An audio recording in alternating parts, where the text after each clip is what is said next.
Working committee के सदस्य हैं मुनीसा जी।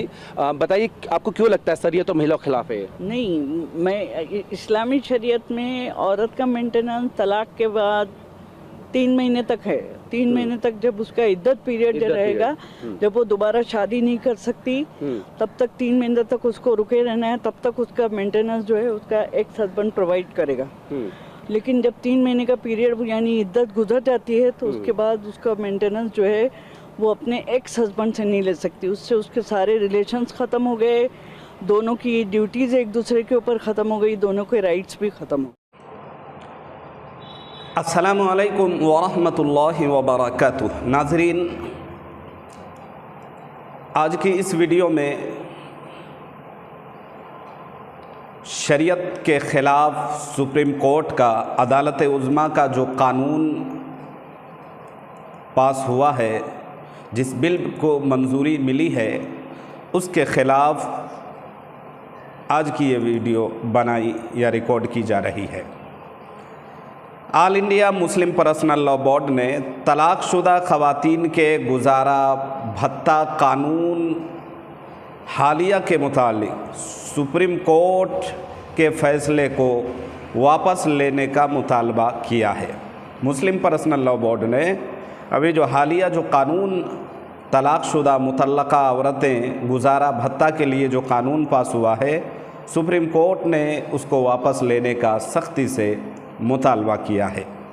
सुप्रीम कोर्ट के फ़ैसले को शरई कानून के ख़िलाफ़ बताते हुए कहा कि सुप्रीम कोर्ट का फ़ैसला मुतल्लक़ा खातून को साबका शौहर से ज़िंदगी भर भत्ता वसूल करने का फ़ैसला इस्लामी शरीयत से न सिर्फ ये कि टकराता है बल्कि ये सरासर ख़िलाफ़ है।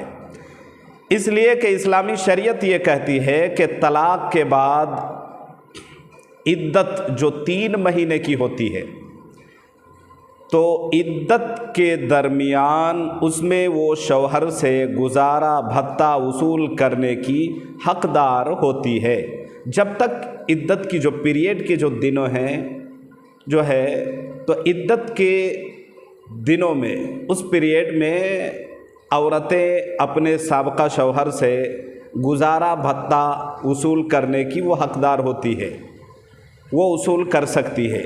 लेकिन इद्दत ख़त्म होने पर शौहर से रिश्ता मुनक़ते होने के बाद शौहर को पाबंद करना कि उनकी ज़िंदगी भर या फिर दूसरी शादी होने तक उनके लिए गुजारा का इंतज़ाम करे, इसकी शरीयत के और ये इस्लामी शरीयत इसकी इजाज़त बिल्कुल भी नहीं देती है। ये तो सरासर ख़िलाफ़ है। सोचने वाली बात है, इस्लामी शरीयत के ये ख़िलाफ़ है। एक इंसान जो सही मायने में अक्ल रखता है, इंसानी अक्ल के ख़िलाफ़ भी ये बात है कि इंसानी अक्ल अगर ये सोचे, गौर व फ़िक्र करे कि एक इंसान का दूसरे से रिश्ता ख़त्म हो गया है, बावजूद ये कि वो उसको गुजारा भत्ता दे, तो ये तो इंसानी अक्ल भी की जो है ना समझ से बालातर ये बात है।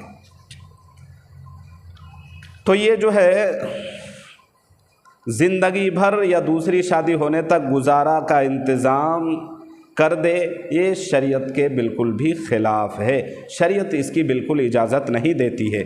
मुस्लिम पर्सनल लॉ बोर्ड के सदर मौलाना खालिद सैफुल्लाह रहमानी साहब ने कहा कि मुस्लिम पर्सनल लॉ एप्लीकेशन एक्ट 1937 से मुसलमानों को आज़ादी है कि वो अपने मुस्लिम पर्सनल लॉ पर अमल करें। पर्सनल लॉ जो है, जिस तरह हिंदुओं को उसके लिए मुस्लिम उसका जो अपना पर्सनल लॉ है, वो पर्सनल लॉ पे अमल करने की जिस तरह उसको इजाज़त है कानून की हिसाब से, उसी तरह मुस्लिम को भी अपने पर्सनल लॉ पर अमल करने और उसी के मुताबिक ज़िंदगी गुजारने के मुसलमान भी पाबंद हैं।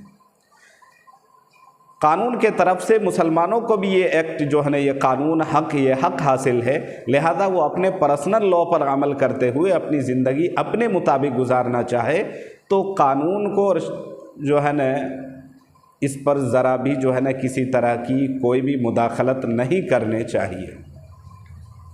हालांकि मुस्लिम पर्सनल लॉ बोर्ड का कहना है कि हम इस बात को रिपीट कर देना मुनासिब समझते हैं, इआदा कर देना ज़रूरी समझते हैं कि रिसालत मआब जनाब मुहम्मदुर रसूलुल्लाह सल्लल्लाहु अलैहि वसल्लम का ये फरमान है कि हलाल तरीन चीज़ों में सबसे ज़्यादा नापसंदीदा अगर कोई चीज़ इंदल्लाह है, अल्लाह के नज़दीक, तो वो है तलाक़।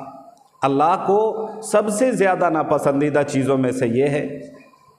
तो ये जो है मुस्लिम पर्सनल लॉ बोर्ड का कहना है कि अगर आपस में गुजारा मुमकिन ना हो तो कुरान के अहकाम के मुताबिक पहली बात तो ये है कि आपस में ही मामले को निपटा लिया जाए, या कुरान ने जो रूल और उसूल बतलाया है उसी रूल और उसूल को फॉलो करते हुए अपनी ज़िंदगी को या अपने जो है ना ज़िंदगी को सुधारने की पूरी कोशिश करे। अगर किसी भी तरह मुमकिन ना हो, निभाव मुमकिन ना हो, साथ रहना मुश्किल हो जाए, ज़िंदगी दोभर हो जाए, तो फिर उसने भी शरीयत ने जो उसूल बताया है कुरान के अहकाम के मुताबिक, फिर वैसे जो है ना अपनी ज़िंदगी को अलग कर ले, और इसमें दोनों का फ़ायदा है, दोनों की भलाई है।